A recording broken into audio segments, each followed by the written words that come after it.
What's going on, Dodgers Nation? Doug McCain here. You can follow me on Twitter and Instagram at DMac_LA. For all things Dodger baseball, be sure to hit that subscribe button, hit that notification bell, and if you want to see even more Dodgers content, smash that like button. And as always, I want your takes down below in the comments section. Today's Dodgers Nation question of the day. Do you think the Dodgers need to add another right-handed bat before the trade deadline? And do you think that Stephen Souza Jr. can do anything for LA in the show? I want your takes down below in the comments section. And for all the latest Dodgers news, head over to DodgersNation.com. It was a night to remember last night at Dodger Stadium. The Dodgers get the win, 5-3. Mookie Betts, he had a great game, goes 3 for 5, had the home run, 2 RBIs. What I tell you about Mookie Betts, he's heating up, and we're seeing it. 3 home runs in the last 6 games for Mookie, only 5 home runs in the first 51 games for Mookie Betts. So we're seeing some more Mook nukes. You love to see it. He's getting going, and the Dodgers are taking care of business. They're stacking those dubs. They've won 7 of their last 8 games. They're just a game behind the Giants in the NL West. And it was nice that the Dodgers won last night's game, but what made last night special was it was the first time you had a capacity crowd at Dodger Stadium since October 9th, 2019. 615 days in between. Last night you had 52,078 fans, making it the most attended sporting event of the 4 major American professional sports leagues. That's the NFL, the NHL, the NBA, and MLB since the start of the pandemic. Now, of course, the Canelo fight had over 73,000. Indy 500 had 135,000. But this is among the 4 major American professional sports leagues. And you know it's a big game at Dodger Stadium anytime Vin Scully's in the house and he gives you an ITFDB. 2,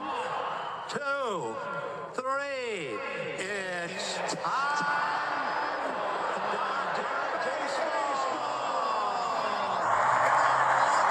Now, the funny part about last night's game was the final out. In the 9th inning, Blake Treinen in to close things out. He's facing JT Realmuto. Dodgers need 1 out to end things. And it said 3-1 on the TV graphic, 3-1 on the scoreboard. But he takes strike 3, and that ended the game. And everyone's like, wait, wasn't that just strike 2? But it turns out he had a check swing early in that bat that was the first strike. So it was legit. It was 3 strikes. No, they're not going to change the song to 4. It's 1, 2 strikes, you're out at the old ball game. No, there was 3 strikes right there. And then after the game, Mookie talked about his big night and playing in front of a sold-out Dodger Stadium crowd for the first time as a Dodger. Mookie, this is a night that you've had that you've been working so hard for. How was it to have the home run, an RBI single in front of all of these fans here tonight? It's obviously I want to thank everybody for coming. But just to, finally play in front of a full Dodger Stadium on the right team is definitely something that I've been looking forward to, and being able to play a good game was the cherry on top. Did you ever imagine you'd be winning a World Series with the Dodgers before playing in front of their home stadium fans like this as a Dodger? No, I would never imagine that, but that's the reality we live in, but I'm definitely happy, it's kind of back to normal now, and hopefully we can win another one in front of everybody.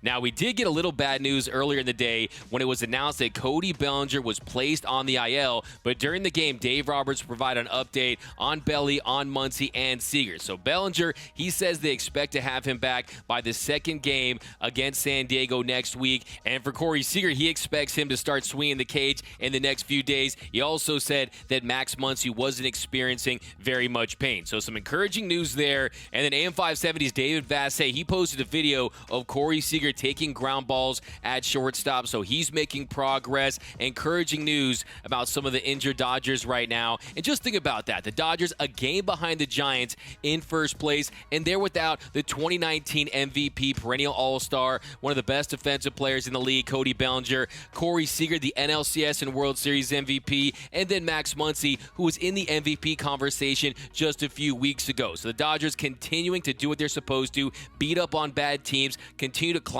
up those standings, and I think they take the NL West this week. But after the game, Dave Roberts gave us the latest on Cody Bellinger's status. We just felt that as we kind of got together with the training staff, got together with Cody, and just to take it out of everyone's hands and not try to prolong it. Let's rip the Band-Aid off, get him on the IL, get him back to health whenever that is, and want to make sure his hamstring, when he does come back, that there's no regression. So we're going to need him the rest of the way, and we need him healthy. Well, I think the retro, it's the second day in San Diego. So the hope is no, but if it's a couple days more, the most important thing is Cody feels 100% when he comes back.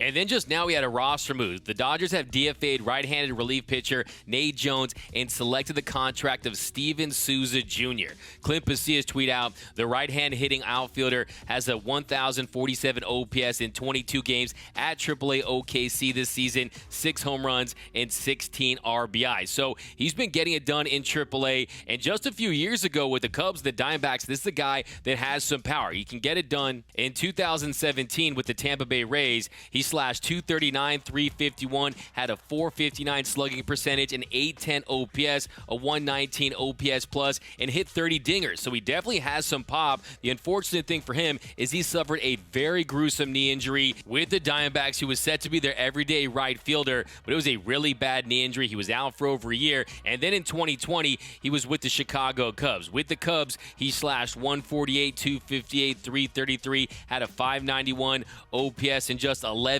games, had 1 home run, and then he signed a minor league contract with the Houston Astros, and he was released back in March, and that's when the Dodgers picked him up. So if that knee's healthy, he's swinging the bat really well in AAA. Maybe he can come up and be a surprise contributor for this Dodger team, but the big thing for him is those strikeouts. Even in his best year, he posted a 29% K percentage, so hopefully he's improved that part of his game. But like I said yesterday, it's going to be the last team standing really this year. Who's going to avoid those injuries? Whose depth is going to come up and contribute and have that next man up mentality? Because on a game-to-game basis, we've seen guys go down, and you never know when they're going to plug guys in to different spots. I mean, what if I told you this time last week that Andy Burns was going to get his first hit for the Dodgers? You just never know, so it's good to have guys in the minor league system that can come up and contribute right away. And I think he's one of those guys because he has that big league experience. He's no spring chicken. He's an older minor league player, and it'd be nice to see him go up and get an opportunity. It'd be a great story. But let me know down below in the comments, do you think the Dodgers need to add a right-handed bat? Who are some guys do you want to see the Dodgers go after? Let me know down below in the comment section. Also,